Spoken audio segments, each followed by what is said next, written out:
Upside comes in verse 8. Verse 7 is the positive statement. Verse 8 is the negative statement. Look at verse 8.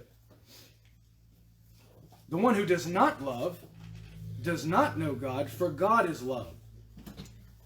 If the one who loves is born of God and knows God, then it just necessarily follows that the one who does not love does not know God.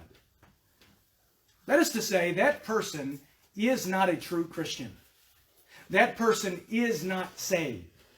That person does not possess the nature of God, and he is not in a saving relationship with God. He may profess to be, he may claim to be a Christian, he may go to church, he may know Christian lingo, but he's deceived, he's deluded, he's bewitched, seduced. And he's going to hear those words, I never knew you, depart from me, you who practice lawlessness.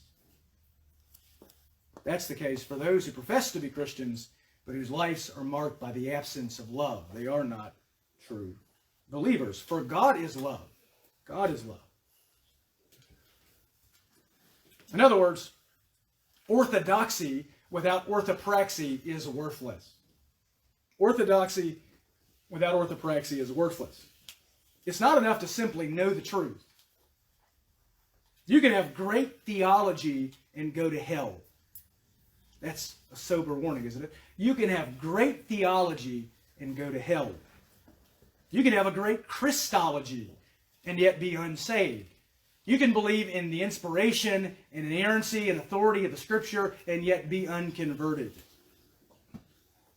If you're a master of Reformed theology but you do not love, you are unconverted.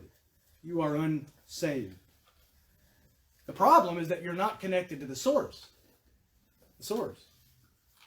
If my phone isn't charging, I know because it's not connected to the source. So if you aren't living a life of love, you know that you're not connected to the source. God is love. He's the source of love, and those who are connected to Him display His love.